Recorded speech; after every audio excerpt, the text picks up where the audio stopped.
السلام عليكم kusoo dhawaada saaxiibayaal mar kale iyo FPL Soomaali waa anigoo ah Daahir Cabdul Cali waxaan idin socodsiinayaa mid ka mid ah xalaqooyinkii aan soo wadnay ee ku saabsanaa UEFA Euro 2020 fantasy footballka la xiriira waxaan ka soo hadalnay qaabka sharciyada ay tahay marka isdiiwaangelinaysid iyo ciyaaryahanada muhiimka ah iyo kuwa ugu qaalisan maantana waxaan fiirinaynaa qodobo ay ka mid yihiin waxyaabaha ay tahay in aad iska ilaalisid ciyaaryahanada ay tahay inaad xulatid iyo waxyaabaha kuu faa'iideyn kara Euro Fantasy 2021 waxaan ugu horeysiinaynaa qodobka la xiriira ka faa'iideysiga budgetka ah haysata ee la xiriira unlimitedka ama isheeg aan xadidnayn waxaa jira sharciga ugu horeeya ee ah kala iibsiga ama la soo wareegista ciyaartoyda waxaa jira inaad haysatid fursad ah in inta uusan bilaabanin Euro 2020 June 11keeda inaad soo iibsan kartid ilaa iyo inta aad rabtid ciyaartoy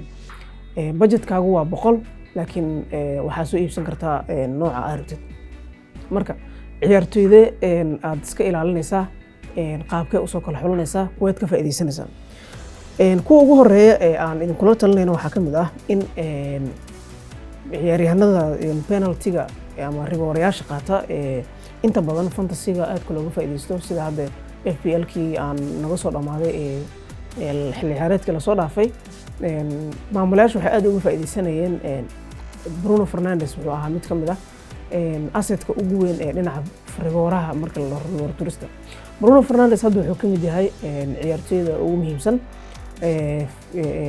xulka qaranka Portugal waxay ka tirsan tahay gruupka dhimashada ay isku la jiraan Germany Hungary iyo France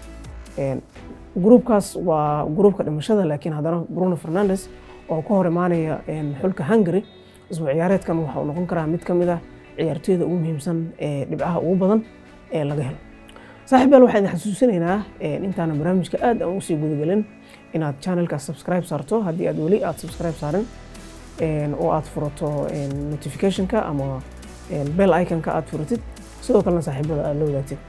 waxaa kaloo jirta in aan barnaamijyo ku soo daabacno dhinacyada Facebook-ka, Twitter-ka iyo Instagram-ka oo aan si guud aan uga hadlaynay Euro Fantasy 2021 ku soo dhawaada mar kale qodobka ku xiga waxa waaye qodobka la xiriira maadaama usbuuc ciyaareedka ugu horeeya kulamada ugu muhiimsan ay ka mid yihiin kulamada ay ciyaari doonaan kooxaha Talyaaniga oo gruupka ku jirta oo ka mid ah martigeliyaasha oo kulanka ugu horeeya ee June 11keeda dhici doona ay iska hor imaanayaan kooxaha Turkiga iyo Talyaaniga waxaa ka mid ah ciyaartoy la isdhihi karo dhibco ayaa looga xisaabtami karaa sida ciyaaryahanka lagu magacaabo Insigne oo ah kabtanka xulka qaranka oo xilligan hadda hogaaminaya Insigne iyo Ciro Immobile iyo Federico Chiesa waxay ka mid yihiin ciyaartoyda ugu muhiimsan ee la isdhihi karo toddobaadkan waa dhibco muhiim ah laga heli karaa sidoo kale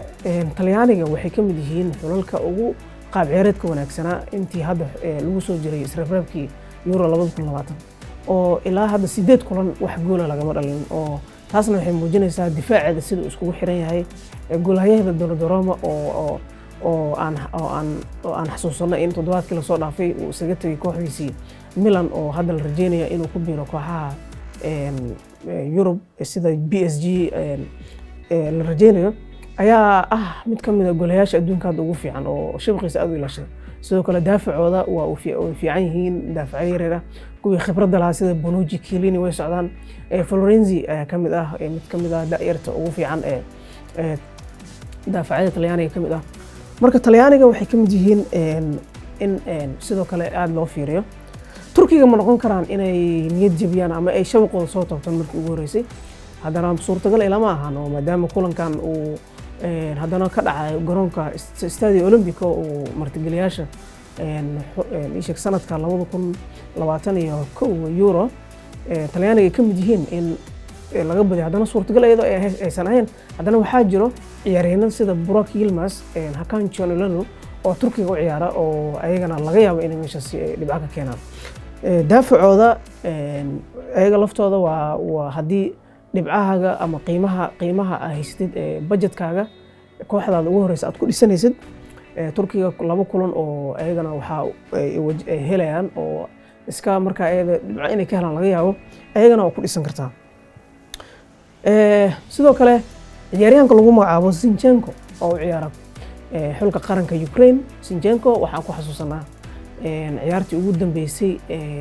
finalkii Champions League Manchester City iyo Chelsea in Zinchenko uu lahaa qaladkii goolkii ay Havertz ka dhaliyay Manchester City oo asagoo furay marka Zinchenko waa ninkaas haddii aad ku ogeed inuu ka ciyaari jiray daafac bidix laakiin Ukraine waxa uu ciyaaraa daafaca dhexe ayuu u ciyaaraa oo dhinaca bidix ka soo ciyaara marka wuxuu ka mid yahay daayirta ugu fiican dhinacaasna wax laga heli karo dhibco oo tababarihiisa Shevchenko oo aad ugu xisaabtamayo wuxuu noqon karaa mid ka mid ah ciyaaryahanada aanan laga filayn dhibcaha saameynta yeelan kara ayuu ka mid yahay Euro 2020 sida hore inta kugu sheegay waxaa jiro sharciyo sida in aad bedel sameyn kartid inta uu socdo usbuuc ciyaareedka inta uu socdo barnaamijkaas aan uga hadalnay kor ayuu saaran yahay dib u daawo haddii aadan soo daawanin waxaad ka helaysaa dhammaan xogaha la xiriira Euro sharciyadiisa oo dhan iyo qaabka isku diiwaangelin kartid marka haddii aad rabtid inaad ka faa'iidaysatid waa in shaxdaada ay u dhisan tahay oo u diyaarsan tahay inaad bedel sameyn kartid xulkaagana uu yahay mid isku dheelitiran oo noqon kara mid aad ku xisaabtami kartid ciyaaryahanka kale ee ugu muhiimsan isbuuc ciyaareedkana kulan aad u fiican leh waa Robert Lewandowski waa gooldhalihii kabta dahabka ee Yurub ku guuleystay xil ciyaareedka la soo dhaafay taariikhdiisana waan ka warqabnaa sidoo kale waa guuleystaha ciyaaryahanka ugu wanaagsan ee Yurub sanadkii la soo dhaafay marka Lewandowski waxa ku hor imaanaya xulka qaranka Slovakia waxa uu noqon karaa mid ka mid ah ciyaaryahanada farqiga ugu weyn saameynta ku yeesha haddii dhinaca weerarka aad ugu xisbitid sidoo kale sharciyada cusub fantasy waxa ka mid ah in qaabka aad dooranaysid macnaha shaxda aad ku soo galaysid aad dooranaysid inta aadan transfers markaas sameynaysid tusaale ahaan transfer markii uu dhamaado ama kala wareegista markay dhamaato ma bedeli kartid tacticada oo shaxda ma bedeli kartid oo shaxdii haddii ahayd 3-4-3 haddii ku ahayd 4-4-2 kama dhigi kartid oo isbedelkaas ma sameyn kartid inta lagu guda jiro isbuuc ciyaareedka ma sameyn kartid 3-4-3 baa ku soconaysaa marka haddii aad tahay nin jecel in weerarka uu badsado ama dhaxda uu badsado Lewandowski oo kale waxa uu ka mid yahay weerarada aadka la isku haleyn karo oo dhibcaha fiican laga heli karo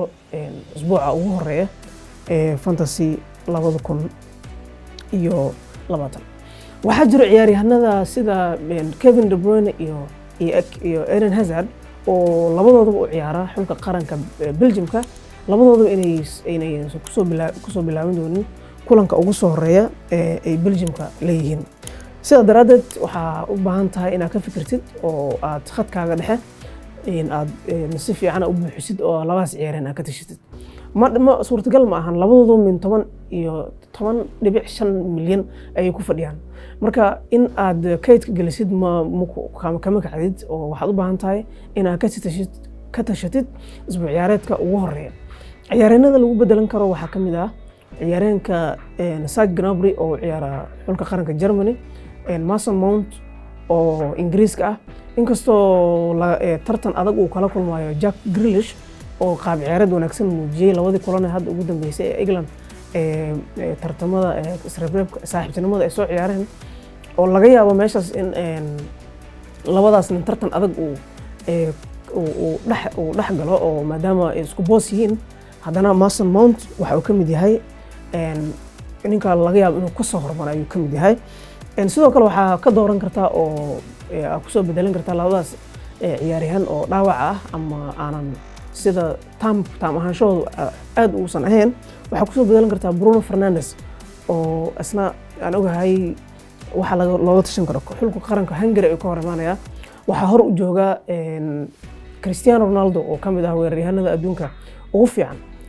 Inkastoo Cristiano Ronaldo iyo Bruno Fernandes markii loo fiiriyo qaadashada rigooraha tartan adag meesha uu ka dhici doono sida waxyaabaha lagu maadeysta ay ka mid tahay labadan ciyaaryahan oo labadooduba aad penaltida u jecel. Marka fantasy ahaan maamulo fantasy ahaan taas waa caqabad dadka jecel inay Bruno Fernandes qaataan oo kale. Hadda Ronaldo wuxuu u arkaan mid ka mid ah cadaawadda ugu horeysa ay u qaadeen maadaama uu Bruno Fernandes rigooraha kula dagaalamay. Bruno Fernandesna waa looga soo horeeyay dabcan Cristiano Ronaldo ayaa ah kabtankii oo qaadanaya rigooraha. Marka meeshaasi waxay noqon kartaa in aad ku bedelatid ciyaaryahanadan mid ka mid ah. Sidoo kale Federico Chiesa oo Talyaaniga ah waa daayir aad u firfircoon oo saameyntiisana aad iyo aad ay u muuqato. Xilli ciyaareedkii la soo dhaafayna xulka aad uga soo muuqday kooxda Juventus. Marka waa mid ka mid ah bedelada ugu fiican ee lagu bedelan karo labadaas ciyaaryahan. saaxiibayaal waxaan xasuusinayaa in FBL Somali aan sameynay league aan ugu talagalnay in saaxiibadan ugu xiran aan ku tartanno oo aan sida halkaasi aan ku wada ciyaarno fantasiga. Liigaasi koodkiisa hoos ayaan kusoo qorayaa kusoo biira. intaas ayaan kusoo koobayaa saaxiibayaal, aad ay mahadsantihiin. xasuusnaada kama dambaysta transferga ama la wareegista waxaa ka dhiman waa 11 bisha. sidaa darteed waxaad u baahan tihiin inaad ku baraarugsanataan oo shaxda aad isbeddel ku samaysaan. sidoo kalena aad la socotaan wararka aan kusoo qorayno Facebooka, Instagramka iyo Twitterka si aad shaxdaadaasi joogto ah aad wax uga beddelatid. aad ay u mahadsantihiin. fadlan channelka subscribe gareeya oo share gareeya, sidoo kale saaxiibadiina la wadaaga. aad ay u mahadsantihiin. wassalaamu calaykum waraxmatullaahi wabarakaatuh.